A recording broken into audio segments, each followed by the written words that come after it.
नमस्कार दोस्तों, मैं विकास कुमार बरनवाल आप सभी का बरनवाल ट्यूटोरियल्स नॉलेज विजडम में एक और फिर से स्वागत करता हूं। आशा करता हूं कि आप सभी अच्छे होंगे। तो चलिए आज के इम्पोर्टेंट सेशन की शुरुआत करते हैं। तो सबसे पहले बता दूं कि आज मैं एक ऐसा विषय सब्जेक्ट को लेकर आया हूं जो आपके लिए जानना बेहद ज़रूरी है। तो मैं बात कर रहा हूँ स्टैचू ऑफ इक्वलिटी की, यानी समानता की मूर्ति, यानी सबसे बड़ी प्रतिमा दुनिया की जो है दूसरी सबसे बड़ी प्रतिमा बैठने की मुद्रा में जो है बनने जा रही है, यानी बन चुका है और जल्द ही जो है इसका उद्घाटन 5 फरवरी को प्रधानमंत्री आदरणीय नरेंद्र मोदी जी करने वाले हैं। तो मैंने पिछले दिनों आपको बताया था स्टैचू ऑफ यूनिटी के बारे में डिटेल से। आज मैं आपको स्टैचू ऑफ इक्वलिटी के बारे में बताने वाला हूँ।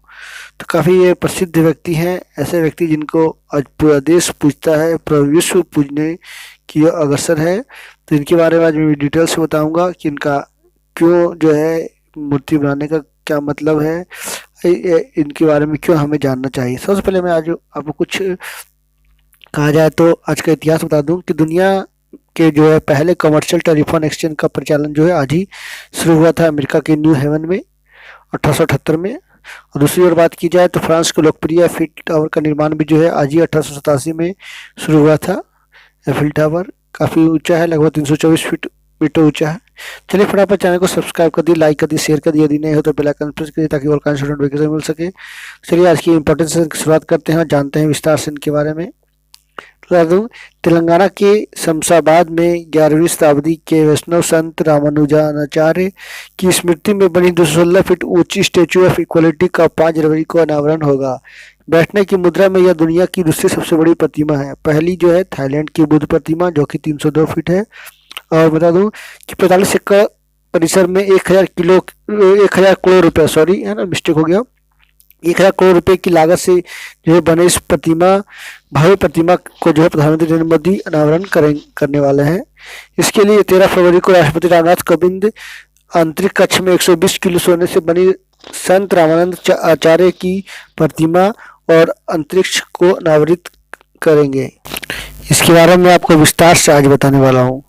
तो ये छोटी सी जानकारी थी, उसके बाद आगे मैं आपको विस्तार से बताऊंगा इनके बारे में डिटेल से, ताकि आप लोगों को जानना बेहद ही जरूरी है ये सभी, क्योंकि हमारे संविधान में आप लोगों को जाना होगा कि 7 हमारा मौलिक अधिकार है, उनमें से एक समानता का अधिकार यानी राइट टू इक्वलिटी भी है। तो उन्हीं का यह प्रतीक है। तो चलिए आगे बता दूं कि स्टेच्यू ऑफ इक्वलिटी हैदराबाद के बाहरी इलाके शमशाबाद के मुचिंतल में 200 एकड़ से अधिक भूमि पर बनाई गई है। जन कल्याण के लिए सहस्राब्दात्मक लक्ष्मी नारायण यज्ञ किया जाएगा यहाँ पे। तो मेगा इवेंट के लिए बनाए गए 1035 हवन कुंडों में लगभग 2 लाख किलो गाय के घी का उपयोग भी किया जाएगा। यहाँ चिन्ना जियर का सपना है कि चिन्ना जो काफी प्रसिद्ध व्यक्ति थे का सपना है कि दिव्य संकेतम मुचिंतल की विशाल स्पिरिचुअल फैसिलिटी जल्द ही एक विश्व प्रसिद्ध आध्यात्मिक स्थान के रूप में उभरेगी। मेगा प्रोजेक्ट पे जो है 1000 करोड़ रुपये मैंने बता दिया। और प्रतिमा बनाने में 1800 टन से अधिक की पंचलोहा का उपयोग किया गया। पार्क के चारों ओर 108 दिव्य देशम या मंदिर बनाए गए हैं। पत्थर के खंभों को राजस्थान में विशेष रूप से जो है तराशा गया है, यानी कहा जाए तो काफी भव्य मंदिर बनने जा रहा है और बड़ी राशि इसमें खर्च की गई है और जल्द ही देश को इसको जो है समर्पित किया जाएगा। तो ज़्यादा दिन नहीं बचे हैं, आज तो बता दूँ 28 तारीख हो चुका है, तो 5 दिन और 7 दिन उसके बाद जो है सभी लोग इनका दर्शन कर सकेंगे, ऐसे व्यक्ति का जिन्होंने देश को, दुनिया को एक नई दिशा दी है। तो ये स्टेच्यू ऑफ इक्वलिटी आप देख सकते हो, second largest sitting statue, height 216 feet, inauguration का डेट मैंने बता दिया आपको। तो इस तरह का जो है आकार बनेगा, बीच में जो है फ्लावर, सनफ्लावर के जैसा जो है रहेगा, उसमें बैठे रहे सनफ्लावर लोटस के जैसा। भारत के महान संतों में से एक रामानुजाचार्य की 17वीं वर्ष पर जो है उनकी 216 फीट ऊंची प्रतिमा का निर्माण कराया जा रहा है। इसे स्टेच्यू ऑफ इक्वलिटी समता की मूर्ति के नाम से जाना जाएगा। इसका निर्माण 5 धातु के मिश्रण से कराया गया, यानी पंचधातु।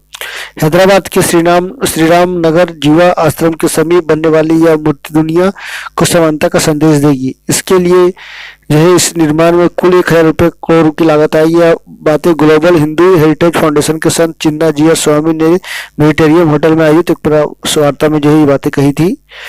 तो ये तो कुछ तस्वीरें आप देख सकते हो रामानुजाचार्य स्टेच्यू की जो फैक्ट्स है, आसपास की जो मंदिरें हैं वहाँ पे किस तरह से जो है इनको काफ़ी समय लगा इसको बनाने में।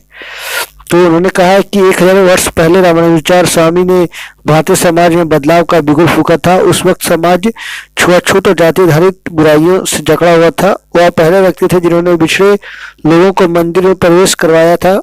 रामानुजाचार्य स्वामी जी के जन्म के 1000 वर्ष पूरे होने पर स्टेच्यू ऑफ इक्वलिटी का निर्माण कराया जा रहा है।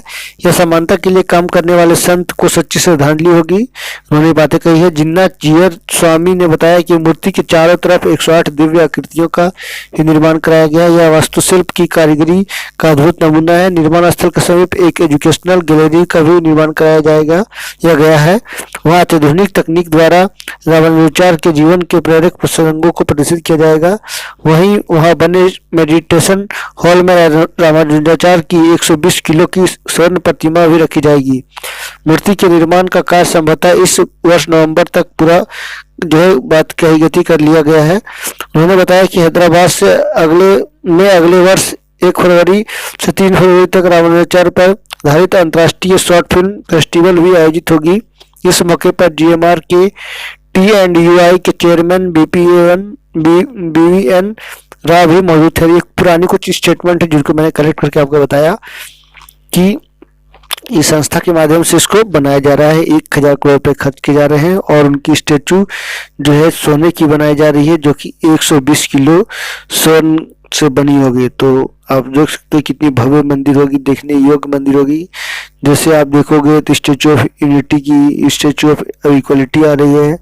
तो कहीं ना कहीं जो है देश में एक ऐसी जो है हवा दौड़ चली है, कहा जाए तो वो है हमारा धर्म का, सनातन धर्म का। जो एक समय जब अंग्रेजों ने, मुगलों ने जो उनको सम्मान नहीं दिया, अब जो है वह दिन आ गया है कि ऐसे लोगों को, ऐसे गुरुजनों को, ऐसे पुरुषों को जो है उनका नमन किया जाए, उनके विचारों को देश में लाया जाए, युवा पीढ़ी इससे सीख ले। तो आगे चलते हैं और उनके बारे में और विस्तार से जानेंगे, क्या क्या इनके बारे में जो कुछ बचे हुए हैं उनके विस्तार से। मैंने भी उसके बारे में आपको विस्तार से बताने की कोशिश मैं आपको कर रहा हूँ। तो ये कुछ तस्वीरें देख सकते हैं मंदिर की, किस आकार का ये मंदिर होगा। बीच में आप देखोगे बड़ा सा गेट होगा, इस तरह का जो है डिजाइन बनाया गया है। ये रामानुजाचार्य की ये तस्वीरें हैं जो कि सामने से ली गई है। तो रामानुजाचार्य स्वामी जो है एक कहा जाए तो का जन्म जो है 1017 में तमिलनाडु के श्रीपेरुम्बदूर में हुआ था। उनके माता का नाम कांतिमती और पिता का नाम केशवचार्युल था। भक्तों का मानना है कि यह अवतार स्वयं भगवान आदिश ने लिया था। उन्होंने कांची अद्वैत पंडितों के अधीन वेदांत में शिक्षा प्राप्त की। उन्होंने विशिष्टाद्वैत विचारधारा का व्याख्या की और मंदिरों को धर्म का केंद्र बनाया। रामानुज को यमुनाचार्य द्वारा वैष्णव दीक्षा में दीक्षित किया गया था। उनके परदादा अलमडारू श्रीरंगम वैष्णव मठ के पुजारी थे। नंबी नारायण ने रामानुजन को मंत्र दीक्षा का उपदेश दिया। तिरुकोष्टियारू ने दिव्य मंत्र का महत्व समझाया और रामानुजन को मंत्र की गोपनीयता बरकरार रखने के लिए कहा। लेकिन रामानुजन ने महसूस किया कि मोक्ष को कुछ लोगों तक सीमित नहीं रखा जाना चाहिए, इसलिए वह पुरुषों और महिलाओं को समान रूप से पवित्र मंत्र की घोषणा करने के लिए श्रीरंगम मंदिर गोपुरम में पर जो है चढ़ गए। और इसके बाद जो है उन्होंने लोगों को आश्वासन, कहा जाए तो लोगों को सिखाया और मंत्रों को और सभी को जो भेदभाव चल रहे थे महिला पुरुष में उसको हटा करके सभी को प्रवेश करवाया ताकि लोग भी जान सके उनके बारे में। और बता दूं कि रामानुजाचार्य स्वामी ये साबित करने वाले पहले आचार्य थे कि सर्वशक्तिमान के सामने सभी समान है। उन्होंने दलितों के साथ कुलीन वर्ग के समान व्यवहार किया। उन्होंने छुआछूत और समाज में मौजूद अन्य बुराइयों को जड़ से उखाड़ फेंका। स्वामी जी ने सभी को भगवान की पूजा करने का समान विशेषाधिकार दिया। उन्होंने तथाकथित अछूत लोगों को थिरुकुल्थार कहा। इसका अर्थ है कि दिव्य जन्म, और उन्हें मंदिर के अंदर ले गए। उन्होंने भक्ति आंदोलन का बीड़ा उठाया और दर्शन की वकालत की, जिसने कई भक्ति आंदोलनों का आधार बनाया। उन्होंने 120 वर्षों तक अथक परिश्रम करते हुए यह साबित किया कि भगवान श्रीमन नारायण सभी आत्माओं के कर्म बंधन में से जो है परम मुक्तिदाता हैं। तो क्यों ना हम लोग जो है उनको एक श्रद्धांजलि दे, यानी कहा जाए तो उनकी मूर्ति बना करके पूरे भारत जो हमारी संस्कृति है उनको जाने, उनकी आस्थाओं को जाने, उनकी मनोभावना को जाने, उन्होंने किस तरह से अपना धर्म को, अपने सनातन धर्म को जिंदा रखा, लोगों को भेदभाव से दूर करने की कोशिश की। तो काफी बड़ा बदलाव जो है उन्होंने समाज में, देश में किया। तो ये तस्वीरें आप देख सकते हो, जो पुरानी तस्वीरें हैं, बनने के पहले जो पूरी तरह से कंप्लीट नहीं हुआ था उससे पहले की कुछ तस्वीरें हैं। कहा जाता है लगभग 4 से 6 महीने की पहले की। ये देख सकते हैं करंट की तस्वीरें। तो ये तो रामानुजन से जुड़ा हुआ, रामानुजन 4 से जुड़ा हुआ विशेष जानकारी। आई होप आज आपको बहुत कुछ जानकारी मिली होगी, सीखने को मिली होगी कि ऐसे धर्मात्मा को कौन नहीं जानना चाहेगा कि किस परिस्थितियों में उन्होंने जो है लड़ा और उनको, महिलाओं को, खास करके सभी लोगों को एक समान अधिकार दिया और हमारी संस्कृति आस्था को जिंदा रखा। तो चलिए, आज आई होप आज की क्लास से आपको काफ़ी कुछ सीखने को मिला होगा। तो नई जानकारियों के साथ मैं फिर मिलूंगा, तब तक के लिए नमस्कार, सबा खैर, धन्यवाद, stay healthy and be happy. So thank you very much again, thank you.